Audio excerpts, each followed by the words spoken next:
There are an awful lot of stories told about Dagger Woods. Just a long forest road about 15 kilometers east of Antigonish. By daylight it doesn't seem like much, but nightfall brings another story.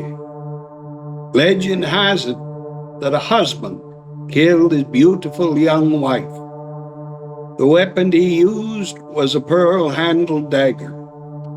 I haven't been able to find a name for this fella as of yet, but Antigonish storytellers who know what they're talking about refer to him as the Dagger Woods Howler. The murderer ran into the woods, maybe to hide from pursuit, maybe to hide from his own blood-stained conscience.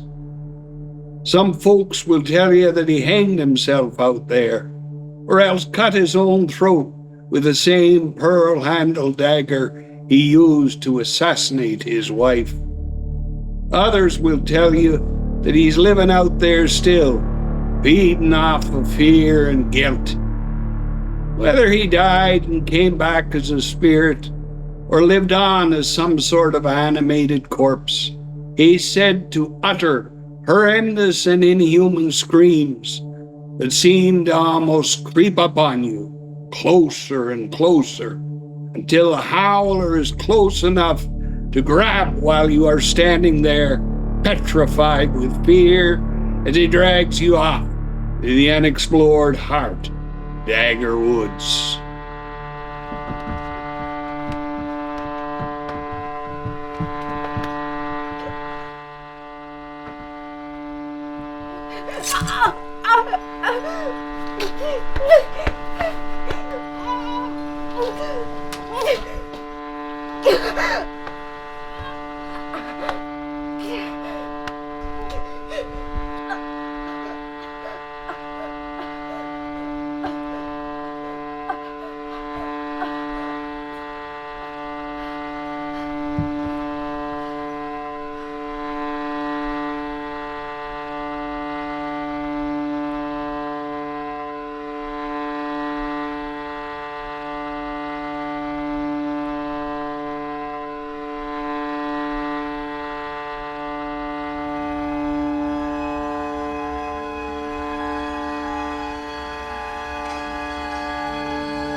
So in this particular case, if you had a gentleman murder his wife and then flee into the woods, from the paranormal side of things, you look at it and you're thinking, what happened here?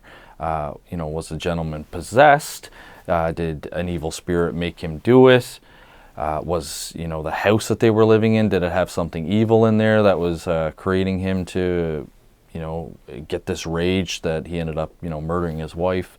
Then there, of course, are psychological conditions that can also happen as well. For example, dissociative identity disorder, where somebody, as I like to say, is kind of operating on autopilot. So they can walk around, they can speak, they can perform functions, but they don't necessarily understand or know that they're doing that. And once they snap out of that state, they normally don't have a recollection of doing that type of behavior.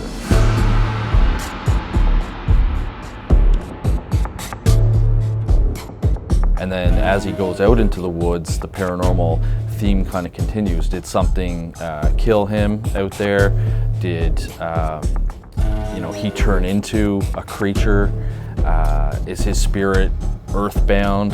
Because one of the folklore things about earthbound spirits can be that you did something very evil, such as commit a crime like murder, and now your spirit or your soul is trapped here.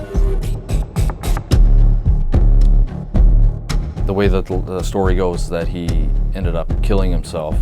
So Murder-suicides do happen where somebody ends up having some guilt or remorse over what happens. They, for whatever reason, don't feel that there's any way out, so they take their own life. Did that happen in this case, or was he out in the woods and came across Dagger Woods' Howler, and did the Howler, frighten him or make him hurt himself?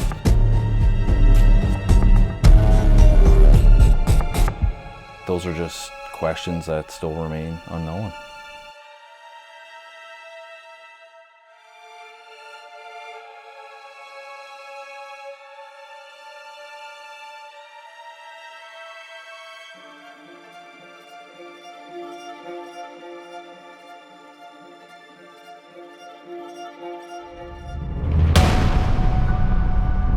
Coming up, more chilling tales from deep within the Dagger Woods.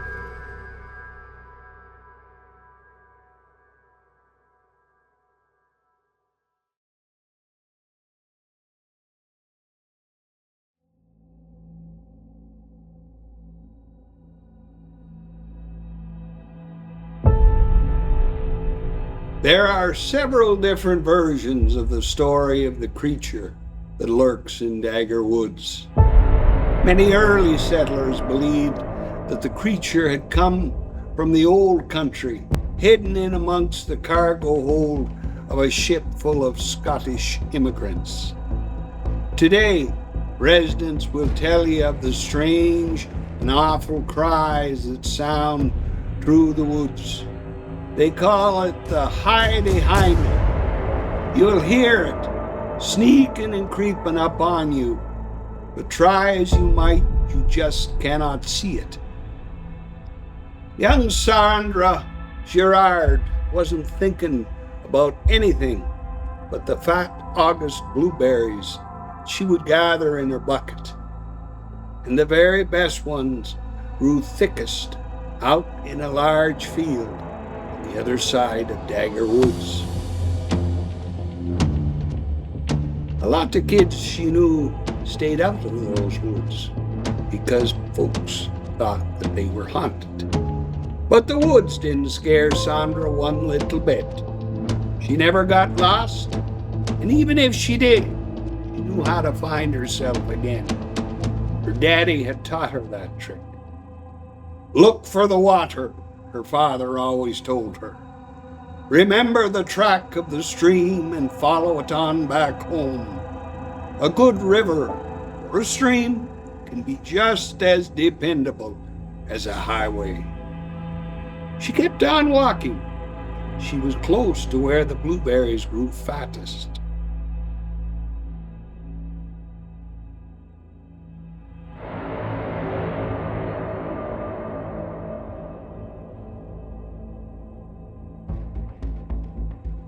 Suddenly, she heard a branch snap behind her. She turned, half expecting to see a deer, a rabbit. She saw nothing.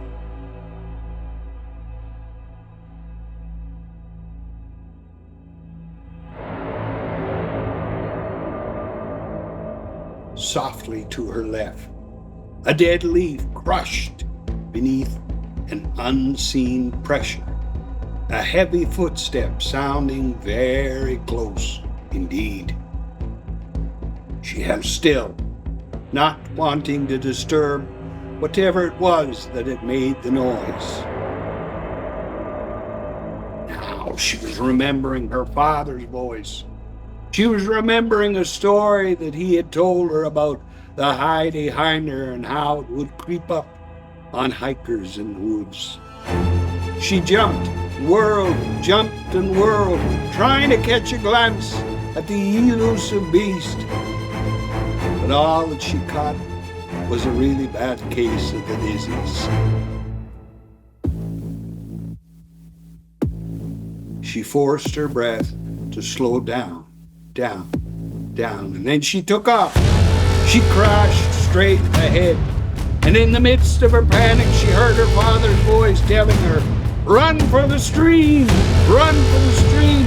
She knew it was just around one more bend. Her breath burned in her lungs, and her legs felt as if they had been poured full of sand. There 'twas, the stream, the most beautiful sight that she had ever seen. She crashed through the water to safety on the other side.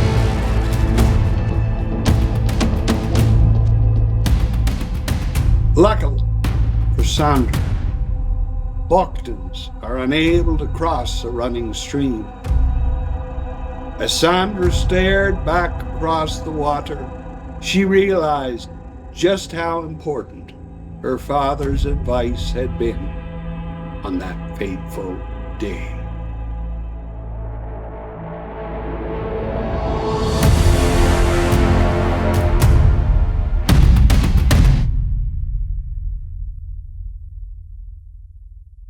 So with the Dagger Woods Howler, if we're talking about a supernatural creature, they don't necessarily follow the same rules that you or I would in the physical realm. So for example, they might not need to eat, they might not need to drink. So this creature could be living out there and we just don't know it. A lot of people have said Dagger Woods, you know, it's too swampy for something like that, or even any sort of wildlife to live out there. But creatures adapt, and they adapt to their environment. So if this creature was actually brought over from Scotland, you know, back in the 1800s, and has somehow managed to survive out here, it could possibly adapt to its environment. All life forms are, you know, designed to survive and adapt. The other thing about this creature as well is there's no actual like good solid video about this creature. No one has actually, you know, seen it, but it doesn't mean that it doesn't exist. Cryptozoologists and zoologists are finding new creatures all the time. So certainly it is, you know, possible that there is a creature out there that we just haven't found yet.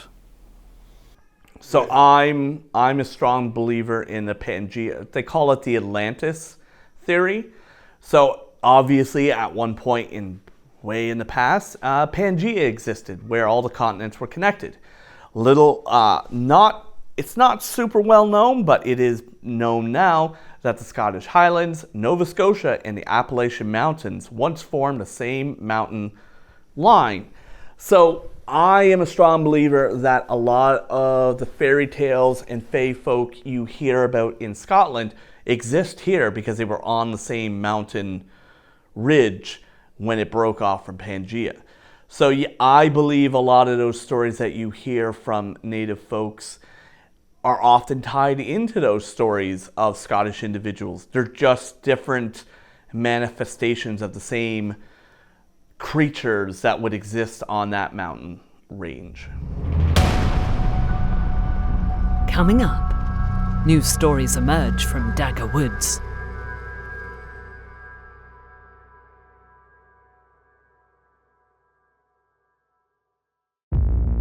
So the Dagger Woods is kind of a perfect mix of local folklore. You've got sort of a mystery because there's nothing written down about what happened. And then there's all these different theories and stories. So anybody who lives in the area, grows up in the area, or moves to the area is going to hear these stories, and then it gets your mind thinking, well, what did happen? You know, I wonder what happened in there, like what happened? So then I thought, well, if these stories were made up, maybe there's a reason. And they don't want people out there. So that was, you're right, like that's what I sort of leaned towards in my story, was just trying to keep people away from the area, so to scare them. So I'm in shape, but never said I was tough. Oh, I must have just assumed you were. Why? In the past? No. When you get pissed off, you express your opinion and don't back down. To me, that's tough. And stubborn. Thought you were going to say something else. Yeah, like what? Well, you know, something like about my being abandoned, or about my less than perfect childhood. What the hell is that? Scream? Very funny. You know what I meant. I think we're fine. Hope you're right. What are you looking for? Laser tripwire. You break the beam and it sets off whatever's hooked up to it. So you're saying someone set this up to scare us? Oh, of course. I've encountered laser tripwires before, but they usually hooked up to explosives. Thank God it was a scream and not a bomb.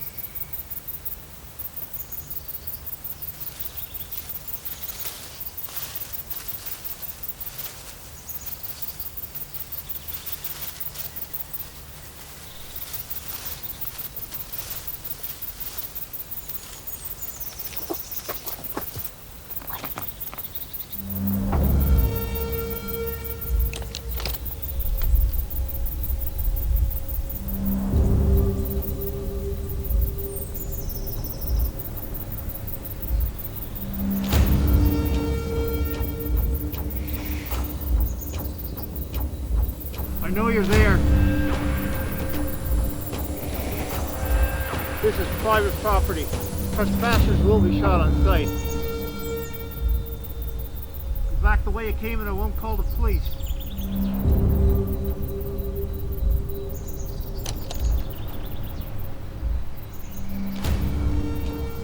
Probably just some of those fucking kids from the high school again. I think they buggered off. Usually when they see the gun, they hightail it out of here.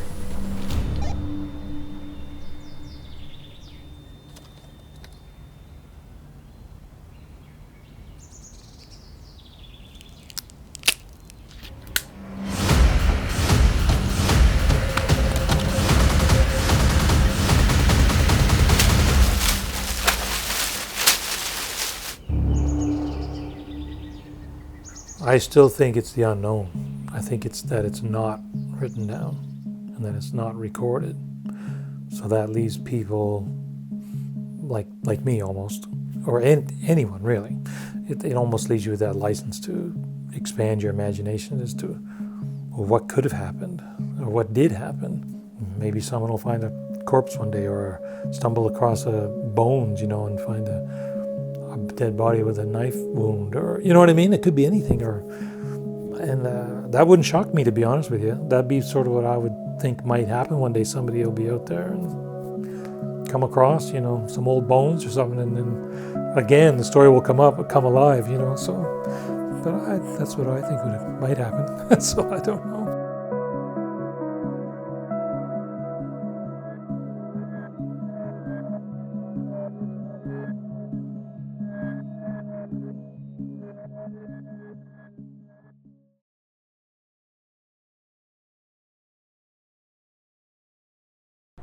While there are many variations of the story of Dagger Woods and what you would find in Dagger Woods, there's one specific version that's been adapted into a video game, a virtual reality game too.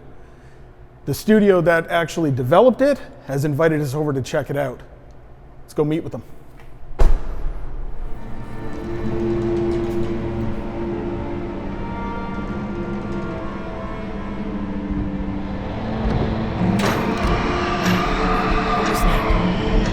Who's out there?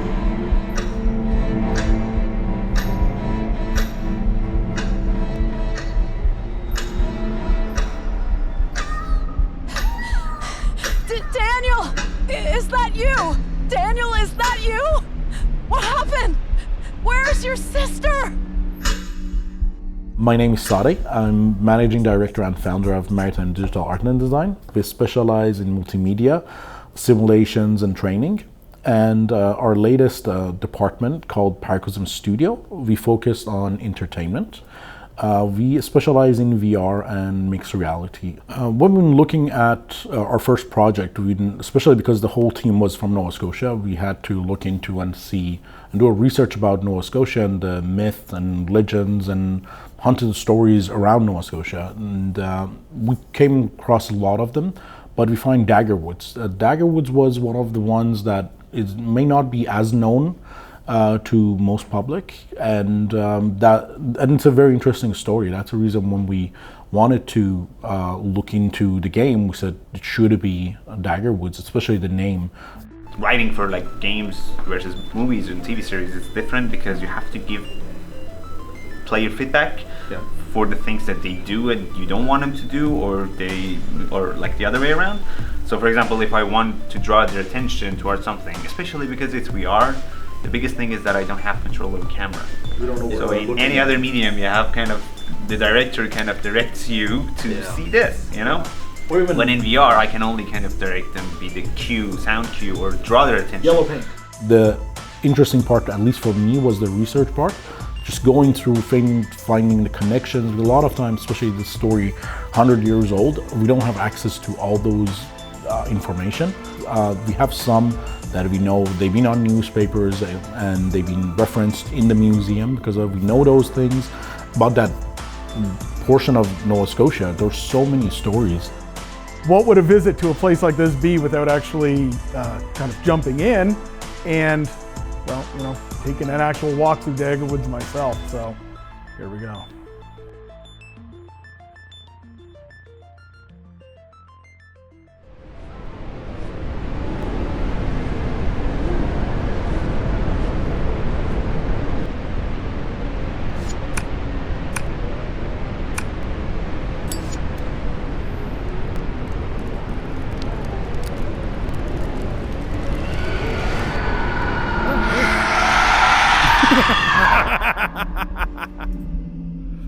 Okay. Oh, nice. I want people to look around, like around Nova Scotia. I live here for most of my life, and I didn't know these stories exist. And I'm hoping people play it from locals. They at least go and look for these stories and go to museums. There are a lot of cool things around us that we can see, and then even people who are internationally playing this kind of know where Nova Scotia is. The stories happened here that still to this day we don't know really what was the truth about them.